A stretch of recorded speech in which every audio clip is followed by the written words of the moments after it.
오늘 나눌 말씀은 제가 지금 열왕기상 말씀 전하고 있는데요. 16장 29절에서 17장 7절까지 말씀 가지고 오늘 말씀 나누겠습니다. 16장 29절입니다. 유다의 아사왕 제38년에 오므리의 아들 아합이 이스라엘의 왕이 되니라. 오므리의 아들 아합이 사마리아에서 22년 동안 이스라엘을 다스리니라. 오므리의 아들 아합이 그 이전의 모든 사람보다 여호와 보시기에 악을 더욱 행하여 느밧의 아들 여로보암의 죄를 따라 행하는 것을 오히려 가볍게 여기며 시돈 사람의 왕 엣바알의 딸 이세벨을 아내로 삼고 가서 바알을 섬겨 예배하고 사마리아에 건축한 바알의 신전 안에 바알을 위하여 제단을 쌓으며 또 아세라상을 만들었으니 그는 그 이전에 이스라엘의 모든 왕보다 심히 이스라엘의 하나님 여호와를 노하게 하였더라. 그 시대에 베델 사람 히엘이 여리고를 건축하였는데 그가 그 터를 쌓을 때 맏아들 아비람을 잃었고 그 성문을 세울 때 막내 아들 스굽을 잃었으니 여호와께서 눈의 아들 여호수아를 통하여 하신 말씀과 같이 되었더라. 길앗에 우거하는 자 중에 디셉 사람 엘리야가 아합에게 말하되 내가 섬기는 이스라엘의 하나님 여호와께서 살아두심을 두고 맹세하노니 내 말이 없으면 수년 동안 비도 이슬도 있지 아니하리라 하니라. 여호와의 말씀이 엘리야에게 임하여 이르시되 너는 여기서 떠나 동쪽으로 가서 요단 앞 그릿 시냇가에 숨고 그 시냇물을 마시라. 내가 까마귀들에게 명령하여 거기서 너를 먹이게 하리라. 그가 여호와의 말씀과 같이 하여 곧 가서 요단 앞 그릿 시냇가에 머물매 까마귀들이 아침에도 떡과 고기를 저녁에도 떡과 고기를 가져왔고 그가 시냇물을 마셨으나 땅에 비가 내리지 아니하므로 얼마 후에 그 시내가 마르니라. 여기까지 읽겠습니다.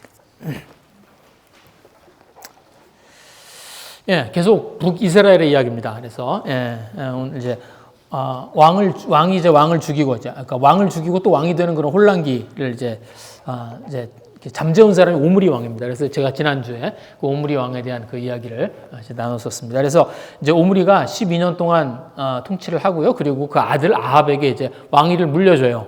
그리고 아합이 22년을 다스려요. 그래서 오늘 그 29절 말씀이 이제 그렇게 시작합니다. 유다의 왕 아사왕 38년에 오므리의 아들 아합이 이스라엘 왕이 되니라. 오므리의 아들 아합이 사마리아에서 22년 동안 이스라엘을 다스리니라. 그래서 이제 그 2년의 그 저주가 깨집니다. 그래서 2년 왕이 되고 2년이 되면 그러면 이제 죽음을 당하는 그 저주가 이제 드디어 깨져요. 그리고 이제 아합이 22년 동안 북이스라엘을 통치하게 됩니다. 그런데 아합은 가장 악한 왕이에요. 북이스라엘과 남이스라엘을 전체 다 합쳐서 그 전체를 다 통틀어서 가장 악한 왕이 하나님 보시기에 가장 악한 왕이 아합 왕입니다. 그러나 반면에 아합의 시대는 가장 강한 시대예요. 그 아합의 아버지 오므리가 이제 굉장히 강한 군사력으로 이렇게 나라의 기틀을 잡아놨습니다. 그리고 그 위에 아합이 이제 그 기틀을 위해서 이제 아합이 왕으로 굉장히 잘 나가요. 그래서 솔로몬 이후에 가장 그 강한 왕국을 이제 가지고 있었던 게 아합이에요. 그래서 솔로몬 이후에 이 아합이 남북 왕국을 다 통틀어서 가장 강하고 가장 잘 사는 부강한 그 이스라엘을 만들었습니다. 그래서 그게 아합의 시대예요. 그런데 아합의 시대 이후에 이스라엘이 또 굉장히 강한 적이 있습니다. 그게 언제냐면 그 다음번에 강한 게 언제냐면 헤롯 대왕 때예요. 그래서 이제 헤롯 대왕 시대, 그러니까 아합의 시대에 영토를 이렇게 넓혀가지고요. 그래도 솔로몬 때만큼 이렇게 이제 남유다가 빠지니까요. 그만큼은 아니지만 꽤 넓은 영토를 다스렸고요. 그리고 헤롯 대왕 때 또 이스라엘의 영토가 솔로몬 때만큼 넓어집니다. 그래서 사실은 그래서 영적으로 최악인 아합의 시대에 이스라엘이 굉장히 가장 강했고요. 그리고 헤롯 대왕은 에돔 사람이잖아요. 그래서 에돔 사람인 헤롯이 왕이 되어서 그 이스라엘을 다스리던 그 영적인 암흑기인데 그때 이스라엘이 또 잘 나갑니다. 그래서 영적인 것과 잘 나가는 건 좀 같지 않아요. 그래서 실제로 저희들은 성경을 보고 성경의 뷰로 이제 이스라엘 왕들을 바라보니까 저희들은 이 이제 아합이라든지 아니면 헤롯 대왕이라든지 뭐 이제 오므리아 이런 왕들을 저희들은 이제 그 악한 왕의 그런 그 모습으로 바라봅니다. 그런데 실제로 역사학자들은 안 그래요. 실제로 역사학자들한테 있어서 이 지금 여기에 있는 아합 왕이라든지 아니면 헤롯 대왕은요 굉장히 뛰어난 왕이고요. 그들의 업적들을 굉장히 많이 연구하고요. 그리고 어떻게 그들의 업적들을 이렇게 따라갈까 하는 그런 연구들을 많이 합니다. 왜냐하면 나라에 잘 살았어요 그때. 네. 그래서 이 영적인 것과 그 어떤 세상의 축복이 같이 가지 않습니다. 네. 그래서 이게 크게 이게 영적 하나님이 이게 축복하시면 잘 살고 그러면 하나님이 그 일하시는 것일까라는 것에 대해서 저희들이 생각을 좀 해봐야 됩니다. 그렇죠? 네. 그러니까 왜 그런 얘기 듣거든요. 제가 이제 이제 선교지 같은 데 가고 그러면 이제 거기서 이제 오시는 목사님이나 이런 분들 뵈면은요, 그런 얘기 들어요. 이제 우리나라가 이제 복음화가 되고 이제 그러면서 우리나라가 이렇게 쭉 발전하잖아요. 예, 그래서 우리나라 같은 나라가 없죠, 사실은. 예, 제가 굉장히 프라우드합니다. 우리나라가 이 짧은 시간 안에 이렇게 잘 살게 되고 뭐죠? 민주주의가 자리 잡고 이 설교 시간 이런 얘기 하는 게 좀 그런데 하여튼 너무 이렇게 발전되고 민주주의도 잘 자라 이런 나라가 없잖아요. 예. 보통 몇 년 하고 망가지거나 막 그러는데 우리나라는 그렇지 않습니다. 그래서 굉장히 귀감이 되는 그런 나라예요. 예. 그런데 그렇죠? 이렇게 우리나라가 점점 잘 살게 되고 더 나아질수록 영적으로는 점점 무너져가는 것들을 저희들이 보게 됩니다. 예. 그래서 영적인 것과 그리고 이렇게 잘 나가는 거, 잘 사는 건 그거는 꼭 이게 같다고 보기가 어려워요. 예. 그런 것 같습니다. 예. 그래서 하나님이 세상에서 잘 나가는 게 그렇게 관심 없으세요. 예. 그래서 이스라엘 사람들한테요, 이스라엘이 언제 하나님과 가장 가까웠냐고 물어보잖아요. 그럼 이스라엘 사람들이 틀림없이 그렇게 대답해요. 광야의 40년이에요. 예. 그거는 그냥 유대인한테 그냥 물어보면 유대인이 바로 대답해 줄 거예요. 이스라엘이 언제 하나님과 가장 가까웠어? 광야의 40년.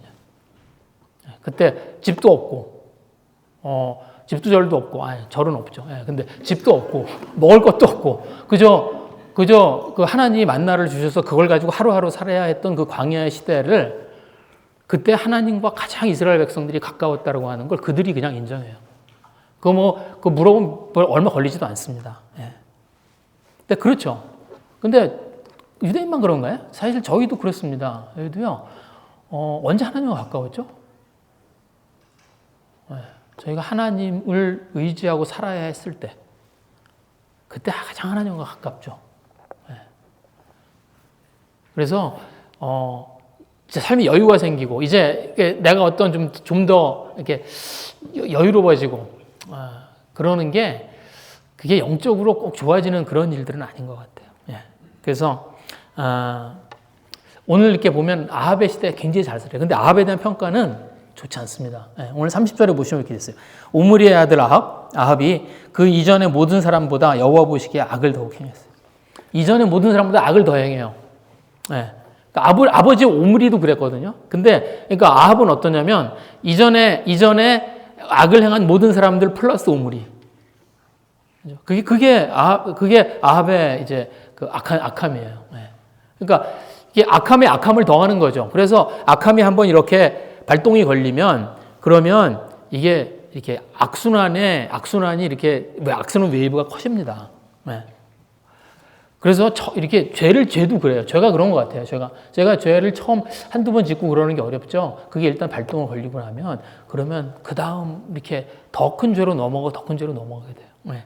그래서 저희들이 이렇게 이게 하나님이 기뻐하시지 않은 일이라고 생각할 때 빨리 스탑하는 게 그게 참 좋습니다. 네. 저희들이 잘 못하는 거지만 그게 참 좋아요. 네. 그래서 이 웨이브가 시작된 거예요. 그래서 보시면 여기 그 31절에 보시면 이제 느바세 아들 여로보암의 죄를 따라 행을 해서 오히려 가벼워요. 네. 그러니까 아합에 비하면 여로보암의 죄는 죄도 아니라는 거예요. 네. 그래서 아합이 어떻게 해요?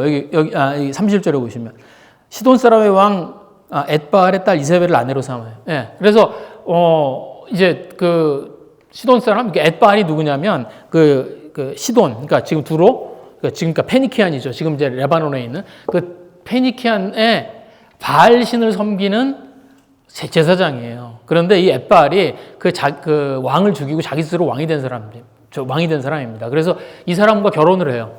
네, 그래서 사실 이건 아합이 한 건 아니고 오므리가 그렇게 한 거예요. 오므리가 자기 아들과 그 엣바알의 딸 이세벨을 결혼을 시킨 거예요. 예, 그렇게 했습니다. 그래서 이게 발동이 걸리니까 그러니까 어떻게 해요? 여기 보시면 이세벨을 아내로 삼고 가서 바알을 섬겨 예배하고 바알에게 제사를 지내러 다녀요. 예, 이제 아합은 바알에게 제사를 지내러 다닙니다. 예, 그러다가 처음에는 바알신에 제사를 지내러 다녀요. 근데 그러다가 이제 아예 어떻게 해요? 사마리아에 바알의 신전을 세워요. 32절에 보시면 이렇게 됐습니다.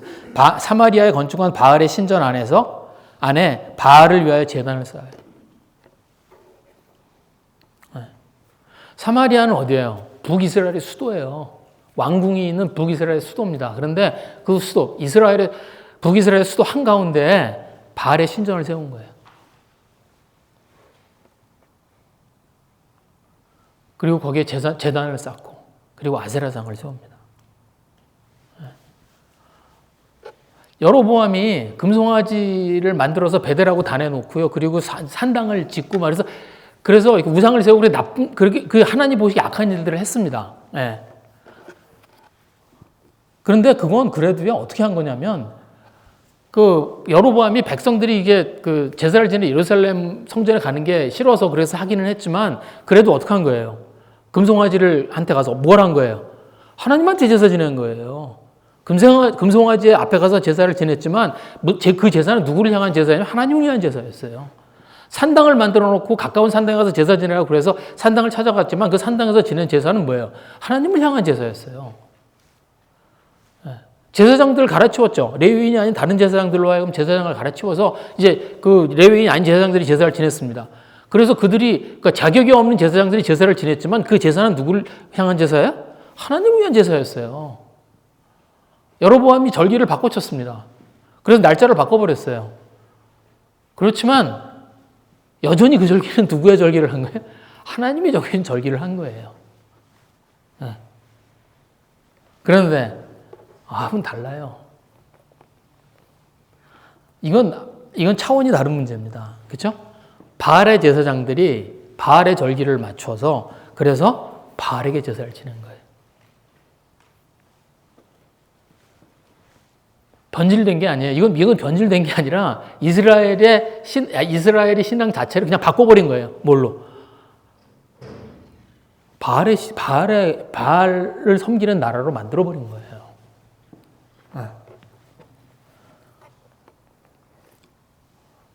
제가 어느 날 오늘부터 우리 남녀호랑으로 하자고. 그럼 난리 나겠죠. 그죠? 그러면 여러분들 그런 거예요. 그런 일들을 한 거예요. 지금 아합이. 네.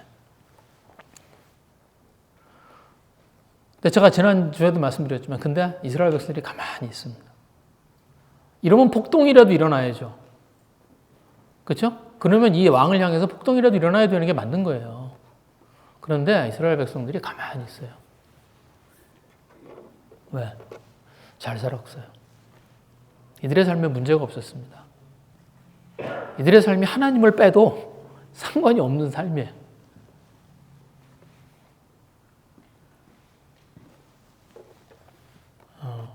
여러분, 이 아시리아하고 그러니까 이 아합의 시대에 어떤 일이 있었냐면 아시리아하고요. 그러니까 아시리아가 가나안 땅으로 이렇게 침략을 했습니다. 그래서 가나안 땅에 있는 나라들이 합쳐서 아시리아하고 싸워서 아시리아를 물리쳤어요. 그 기록이 지금 아시리아에 있는 비문에 남아 있습니다. 그 기록이 그대로. 근데 거기에 보시면 거기에 이렇게 그 기록에 보면은 뭐라고 되어 있냐면 아합이 그 연합군, 그러니까 그 가나안 땅에 있는 나라들이 모여 있는 그 연합군을 한테 파견을 보낸 전차들이, 그러니까 그러니까 병력들을 보내야 되잖아요. 그때 그 병거를 2,000대를 보내요.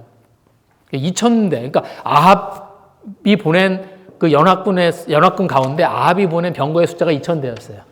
거기 그 기록이 그 아시리아 비문에 남겨져 있습니다. 예. 그래서 그 싸움을 해서 그 가나안 땅에 있는 그 나라 연합군들이 아시리아를 막아내요. 그래서 아시리아가 더 이상 거기를 들어오지 못하게 막아냅니다. 그런 싸움이 있었습니다. 예. 근데 거기 제가 그 뒤에 이렇게 드렸는데요. 솔로몬 때 병거가 몇 대였냐면, 제가 거기 그러니까 열왕기상에 보시면 그 이야기가 나옵니다. 열왕기상 10장 26절에 보시면 솔로몬이 이렇게 돼요. 솔로몬이 병거와 마병을 모으면 병거가 1,400대예요. 그러니까 솔로몬 때 1,400대였어요. 병거가. 근데 솔로몬 때는 어때요? 남유다와 북이스라엘 전부 다 합쳐서 1,400대인 거예요. 그런데 아합 때는 그 북이스라엘만 2,000대였어요. 그러니까 북이스라엘이 얼만큼 그 군사력이 얼마나 강했는지 저희들이 알 수 있습니다. 그러니까 하나님하고 상관없이 어떻게 한 거예요? 북이스라엘이 잘 나가고 있었어요. 세상의 힘을 가지고 막 달려나가고 있었습니다. 오늘 본문에 보시면 어떤 사건에 대한 기록이 있습니다. 네, 여기 보시면 34절 말씀 얘기했어요. 그 시대에 베델 사람 히엘이 여리고를 건축하였는데 그가 그 터를 쌓을 때 맏아들 아비람을 잃었고 그 성문을 세울 때 막내 아들 수굽을 잃었으니 여호와께서 눈의 아들 여호수아를 통하여 하신 말씀과 같이 되었더라. 그러니까 히엘이라는 사람이 성을 건축해요. 여리고에 성을 새로 쌓아요. 근데 그 성을 쌓았는데 그 성을 쌓으면서 이 사람이 아들 둘을 잃어요. 아들 둘이 죽어요. 그래서 큰 아들은 성을 쌓기 시작할 때 죽고 그 막내 아들은 성을 다 이제 쌓고 났더니 그때 죽어요. 그런데 이 일에 대해서 이게 성경이 이렇게 기록합니다. 여호와께서 눈의 아들 여호수아를 통하여 하신 말씀과 같이 되었더라. 그러니까 하나님이 이미 말씀해 놓으신 그 일이 그들에게 이루어진 거예요. 이 사람에게 이루어진 거예요. 여리고 성을 쌓은 일 때문에 이렇게 된 겁니다. 왜? 하나님이 여리고성을 다시 쌓지 말라고 그랬거든요. 하나님이 여리고성을 다시 쌓는 일을 금하셨어요. 저희가 여리고성을 어떻게 정복했는지 저희가 알고 있죠. 여리고성은 이스라엘 백성들이 하나님이 이스라엘 백성에 가나안 땅을 주시고 그러니까 광야에 40년을 지나고 이제 이스라엘 백성들이 가나안 땅에 탁 들어와서 첫 번째로 마주한 성이 어디예요? 그게 여리고성이에요. 그런데 그런데 하나님이 이스라엘 백성들에게 가나안 땅을 주셨잖아요. 그렇지만 이스라엘 백성들이 그 가나안 땅을 정복한 게요. 이스라엘 백성들이 나가서 싸운 겁니다. 그래서 이스라엘 백성들이 얼만큼 가나안 땅을 정복하냐면 싸운 만큼 정복해요. 이스라엘 백성들은 그 가나안 땅에 들어와서 그 땅을 정복하는 싸움에서 한 번도 지지 않아요. 아이성이라고 하는 싸움에서 딱 한 번 집니다. 그리고 그 이외에는 나가서 싸우면 이겨요. 이스라엘이.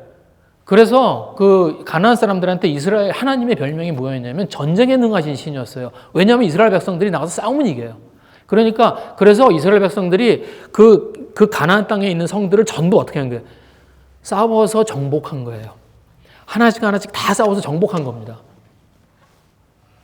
그런데 여리고성은 안 그래요.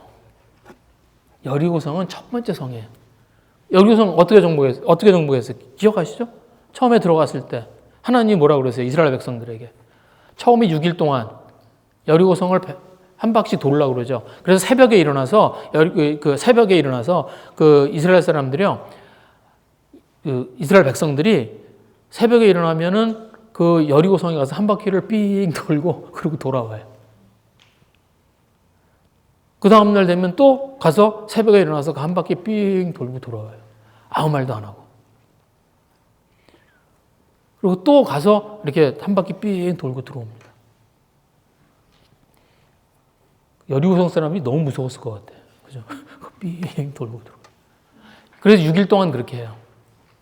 그리고 마지막 7일째에는 7바퀴를 돌으라고 그래요. 그래서 7바퀴를 돕니다. 그리고 다 같이 소리를 질러요. 그리고 성이 무너져요. 여리고성은 그렇게 정복한 성이에요. 이스라엘 백성이 한 방울의 피도 흘리지 않고 정복한 성이에요. 다른 성들은 이스라엘 사람들이 나가서 싸웠어요. 그러니까 그들이 나가서 피를 흘리면서 정복한 거예요. 물론 이겼지만.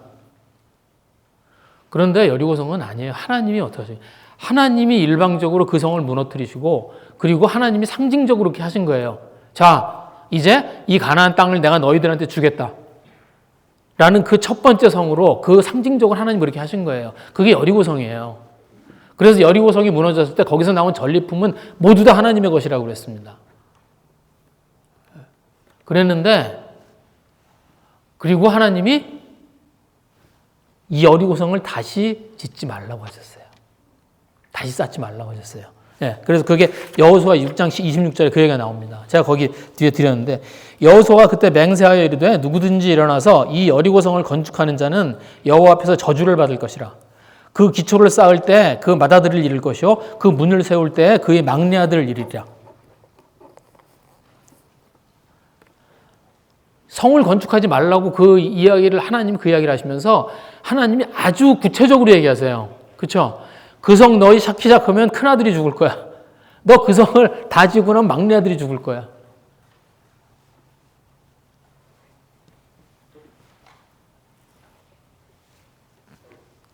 틀리면 어떡하려고 이렇게 구체적으로 저주를 하세요. 짓지 말라는 거죠. 이 성은 내가 무너뜨린 거룩한 곳이다. 너희들이 건드리지 말라는 거예요. 그리고 700년이 지났습니다. 그리고 그 700년 동안 이 성을 건드리지 않았어요. 안 쌓았어요. 그런데 700년이 지난 아합의 시대에 이 성을 다시 쌓은 거예요. 왜? 왜 이스라엘 백성들이 처음에 여리고로 들어왔을까요? 여리고는 요단강의 강폭이 가장 좁고요. 수심이 가장 낮은 곳이에요. 그러니까 요단강 동편에서 요단강을 들어올 때 그 길을 통해서 들어오는 게 가장 쉬워요. 그 길목에 있는 성이 여리고성입니다. 그러니까 가나안 땅을 들어드는데 가장 길목에 있는 위치가 좋은 곳이 그게 여리고성이에요. 거기가 여리고라고 하는 곳이 얼마나 이제 좋은 땅이냐면요. 고고학자들이 이제 그 고대 도시들을 연구하거든요. 그런데 그 고대 도시, 그러니까 이때까지 오래된 고대 도시들 중에 가장 오래된 도시 중에 하나가 여리고예요. 그래서 이 여리고는 지금도 이렇게 발굴을 해요. 발굴을 하면 이게 너무 오래된 도시라서 이렇게 층층이 발굴을 해서 내려가면 내려갈수록 더 고대 유적들이 나오는 곳이에요. 그러니까 무슨 말이에요? 사람들이 그러니까 도시를 세우기에 너무 좋은 여건을 갖추고 있는 거예요. 그곳이. 예. 그러니까 그곳에 아주 자연스럽게 도시가 형성되는 그런 곳인 거예요. 그래서 가나안 땅을 드나들기 너무 좋은 곳. 그래서 지금 그 북이스라엘이 어떻게 해요? 그 모압이나 그 가나안 땅 동편에 있는 모압이나 암몬이나 이런 곳을 견제하고 그들과 교역하고 또 그들에게 공물을 받고 그러고 있었습니다. 그래서 여리고는 뭐예요? 아주 요충지인 거예요. 전략적인 요충지인 거예요. 그런데 700년 전에 그 하나님이 했다고 하는 그 말 때문에 그걸 안 짓고 그냥 그 땅을 놀리고 있는 거예요.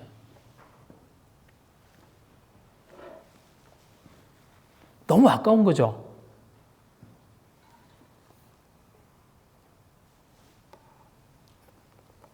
그래서 여리고성을 다시 짓지만 하나님의 말씀을 몰랐을까?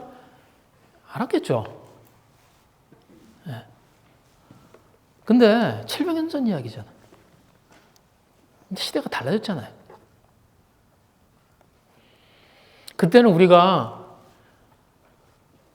광야를 벗어나서 이제 꾀죄죄한 정말 그럴 때고 그때는 우리가 그때는 우리가 문명국도 아니었고 그냥 광야를 바로 벗어나서 그냥 꾀죄죄하게 그냥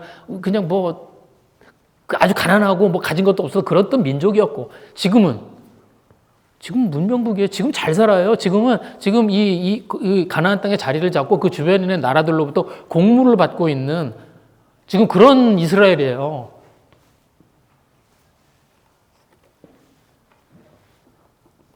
근데 700년 전에 그 한마디 때문에 뭐예요? 이렇게 좋은 위치에 있는 땅 그냥 놀려?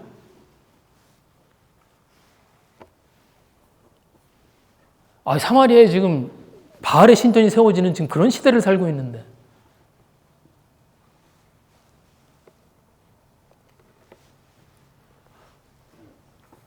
그리고 어떻게 해요?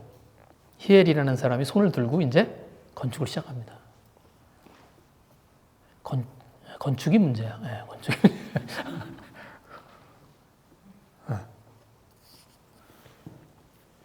기초를 쌓았어요.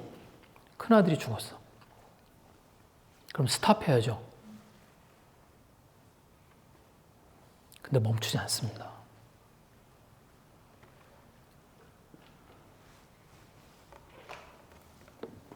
하나님의 말씀이 이루어졌어. 근데 멈추지 않아요. 문을 달아요. 성문을 달아요. 성문을 달았다는 게 무슨 말이냐면 성을 다 지었다는 겁니다. 성을 다 지었어요. 막내 아들이 죽어요. 멈출 줄을 모릅니다. 왜요? 그들의 힘과 그들의 야망을 가지고 이스라엘이 뭐라고 했어요? 폭주하고 있는 거예요. 앞을 향해서 달려가고 있는 거예요.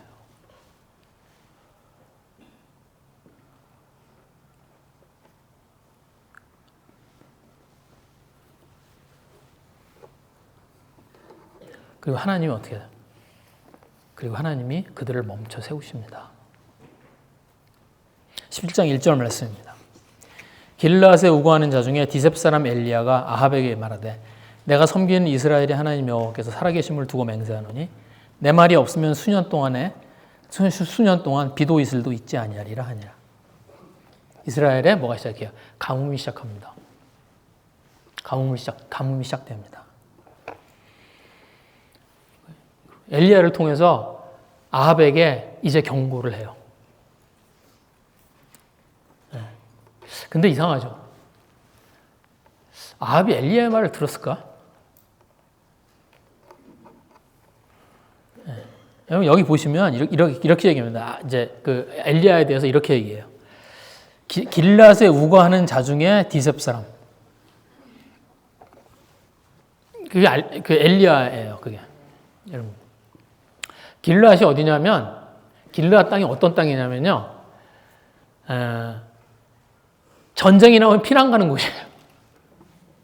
이스라엘에 큰 전쟁이 나잖아요. 그러면 우리가 피난가 도망가야 되잖아요. 그러면 그때 어디로 도망가냐면 길르앗으로 도망가요. 왜? 험해서 여기는 누가 안 들어와요. 그런 곳이에요. 그래서 산골이에요. 그런 곳이 길르앗입니다.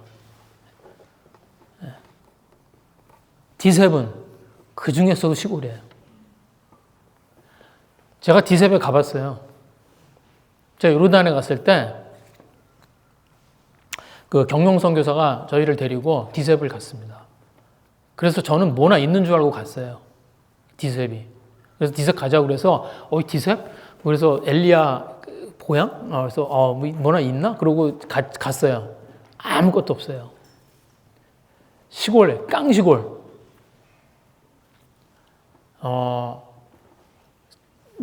막 차를 타고 가다가 이제 포장도로가 끝나면 그때부터 비포장으로 이제 가요. 근데 길에 경사가 심해요.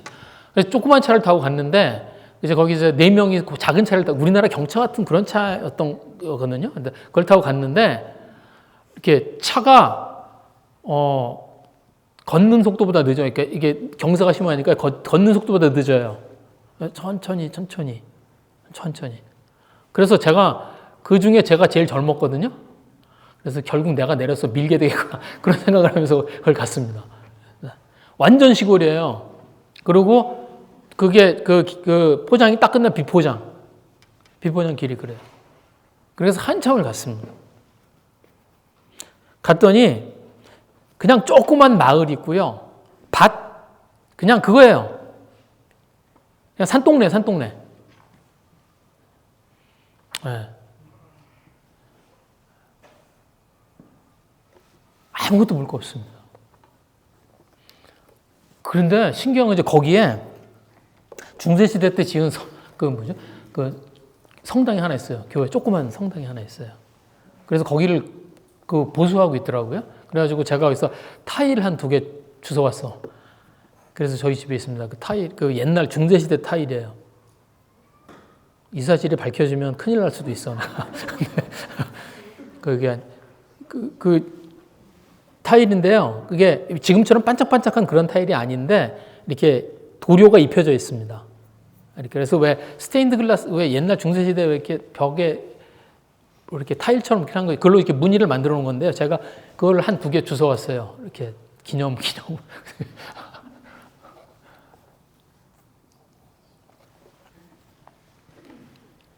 그러니까 뭐예요? 아주 깡시골에 있는 어떤 촌뜨기 같은 사람. 엘리야가 어떤 옷을 입고 다녔냐면 낙타 털로 만든 옷하고 가죽 허리띠를 하고 살았습니다. 엘리야가.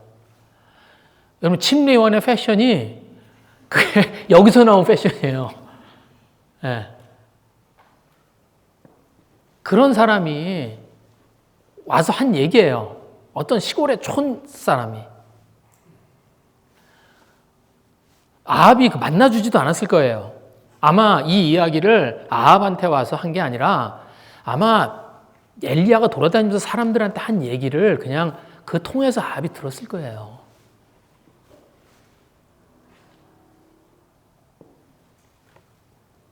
배경도 없고 가문도 없고.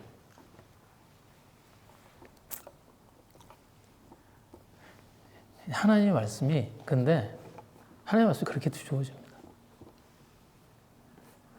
보통 하나님의 말씀이 그렇게 주어져요. 막 하나님의 말씀으로 하늘에서 떨어질 것 같죠? 아니에요. 아브라함한테 하나님이 조용히 찾아가셨습니다. 모세가 양치고 있을 때 그냥 모세한테 그냥 부시에 붙은 불레 모양으로 찾아가셨어요. 다윗이 양치고 있을 때 그냥 찾아간 거예요. 하늘에서 막 불이 떨어진, 아니에요. 하나님 말씀이 그렇게 들어오지 않습니다.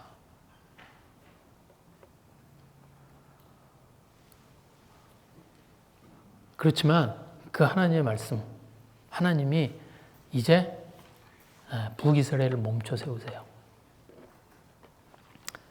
수년 동안 비가 없을 거라고 합니다. 왜 하필이면 비야? 홍수나 지진이나 지진 좋잖아요. 큰 지진. 그러면은 큰 지진으로 한 번에 이렇게 막 산이 무너지고 뭐 땅이 꺼지고 그러면 사람들이 하나님 두려워할 거 아니에요. 무서워할 거 아니에요. 하나님 말씀이 이루어지는 거 금방 알 거 아니에요. 그런데 아니에요. 긴 가뭄.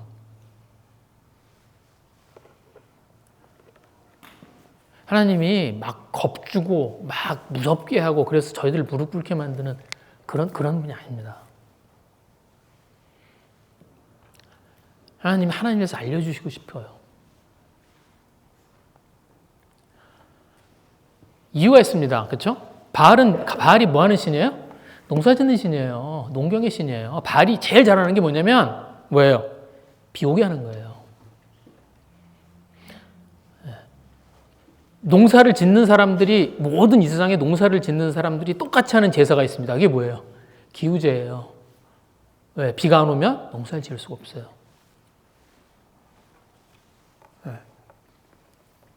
그래서 뭘 가르쳐 주는 거예요?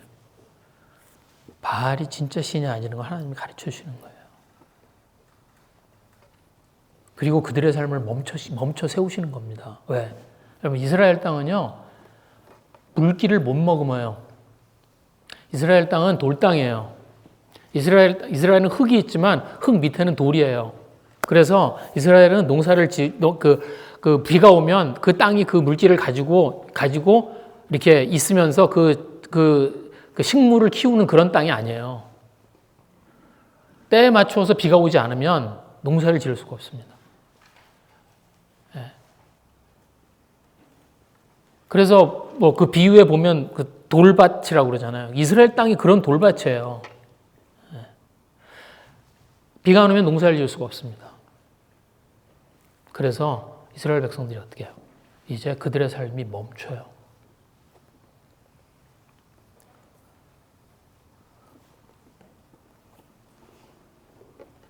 왜? 막 달려가고 있는 삶을 멈추지 않으면 그러면 하나님 말씀에 귀를 기울이지 않습니다. 안 들려요. 여러분 막 내 삶을 막 달려가고 있으면 하나님 무슨 말씀을 해도 안 들려요. 못 들어요. 그래서 하나님 어떻게 하세요? 저희들의 삶을 멈춰 세우세요. 반드시 그렇게 하세요. 아마 저희들 가운데도 그 경험해 본 분 있을 거예요. 어떤 무엇인가를 가지고 저희들이 막 질주하고 있는 그 삶을 하나님 멈춰 세우세요.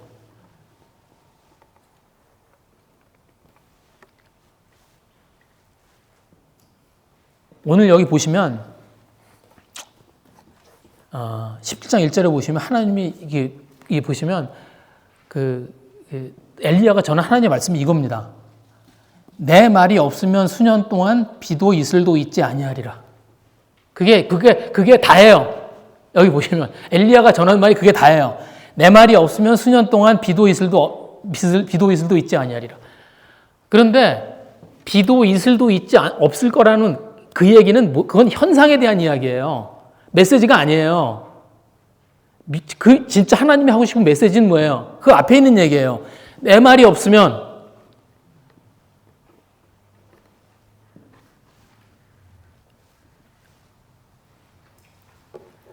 하나님의 그러니까 지금 가뭄을 내리고 그래서 비도 이슬도 없게 하는 게 하나님의 목적이 아니에요. 하나님의 목적은 어디에 있어요? 내 말이 없으면 이 일이 지나가지 않을 거라는 거예요. 무슨 말이에요? 내가 말할 수 있게 하라는 거예요. 내가 말할 수 있게 하라고. 내 말이 있어야 이 일이 지나가는데 그러니까 어떻게 하라고? 내가 말할 수 있게 하라고. 그럼 언제 말해요? 언제 말하고 싶으세요? 혼자 막 떠드세요. 들어야 말해요. 들어야 말합니다. 하나님이 말할 수 있도록 들으라는 거예요.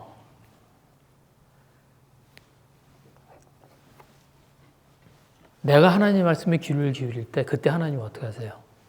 진짜 말을 하세요.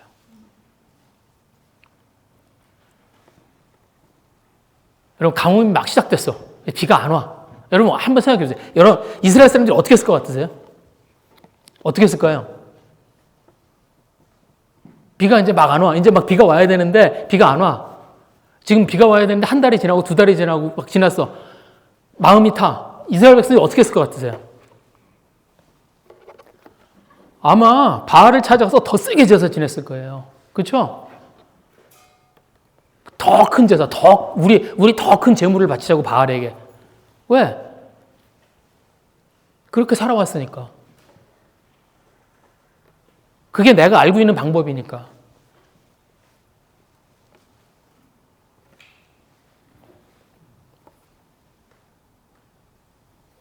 이상해 보이죠? 엉뚱한 길을 찾고 있는 거잖아요. 그게 이상해 보이지만 사실은 어떻게 해요? 저희가 그럴 수 있습니다. 저희들에게 답답한 문제가 있어요. 저희들의 삶이 멈춰요. 저희 뭘 해요? 그때부터 내가 알고 있는 방법들을 동원합니다. 그래서 그걸 가지고 해결하려고 막 했어요.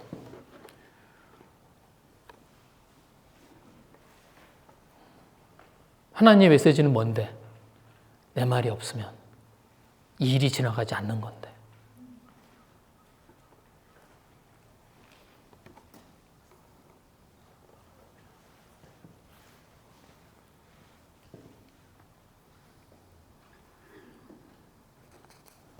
그래서 저희가 하나님의 말씀에 귀를 기울이려고 해야 됩니다. 저희들의 삶이 멈춰 섰다고 생각이 들 때, 그때 저희가 하나님의 말씀에 귀를 기울여야 돼요.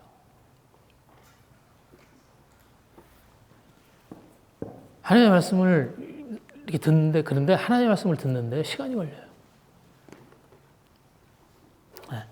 처음에는요, 하나님의 말씀이 무슨 말인지 못 알아들어요. 말씀을 해도 그게 무슨 말인지 못 알아듣습니다. 제일 위험한 게 뭐냐면 다 아는 것 같은 거예요. 그게 가장 위험해요.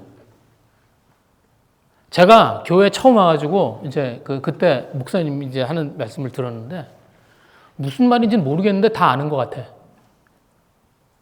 그랬어요.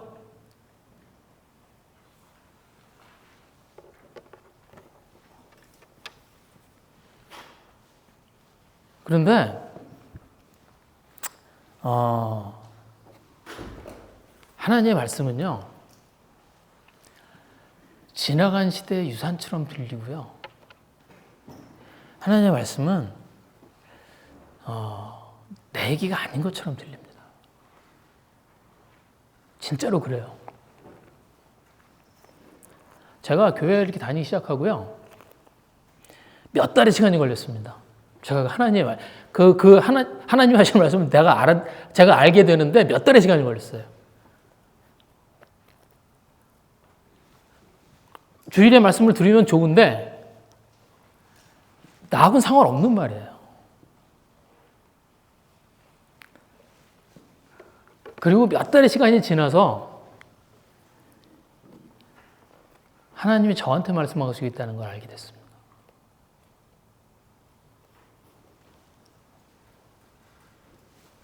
하나님이 어떻게 하신 거예요? 그때부터 말씀하신 거예요.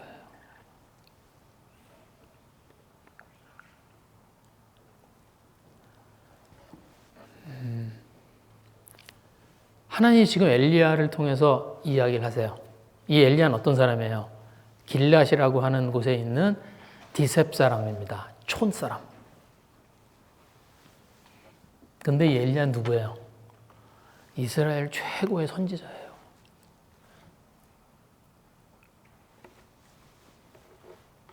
성경에서 죽음을 맞이하지 않고 하나님한테 간 두 사람 중에 하나죠. 이스라엘이 가장 악한 시대에 뭘 한 거예요? 최고의 선지자를 하나님이 이스라엘에게 주신 겁니다.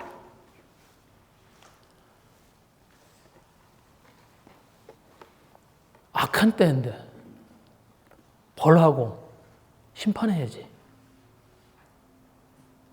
하나님 그러지 않으세요.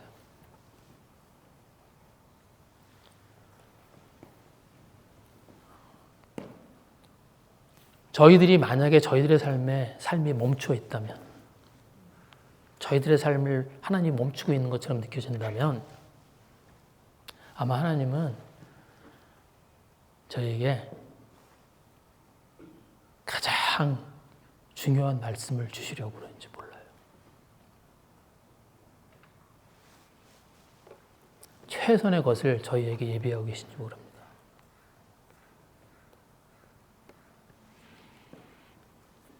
저희가